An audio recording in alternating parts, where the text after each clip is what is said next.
എല്ലാ ആളുകളും മരണപ്പെട്ടു കഴിഞ്ഞ് മൈശറാ സഭയിൽ ഒത്തുകൂടുന്ന നേരം ആ സമയത്ത് നമ്മെ രക്ഷിക്കാൻ നമ്മുടെ വാപ്പയുണ്ടാവില്ല, നമ്മുടെ ഉമ്മയുണ്ടാവില്ല, ഒരാളും തന്നെ ഉണ്ടാവില്ല. ഓരോരുത്തരും അവരവരുടെ കാര്യമാണ്, നഫ്സി നഫ്സി. ഓരോരുത്തരുടെ കാര്യം എന്താണ് എന്നുള്ള ബേജാറോടെ ആയിരിക്കും ആ മൈശറാ സഭയിൽ.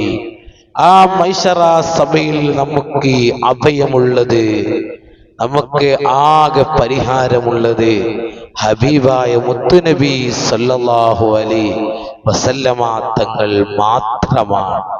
അതുകൊണ്ട് എല്ലാ ദിവസവും മുത്തുനബി സല്ലല്ലാഹു അലൈഹി വസല്ലമ തങ്ങളുടെ പേരിൽ സ്വലാത്ത് ചൊല്ലുക എന്ന് പറയുമ്പോൾ അതൊക്കെ മുത്തുനബി തങ്ങൾ നമ്മെ മനസ്സിലാക്കാനും ഓർക്കാനും ഒക്കെ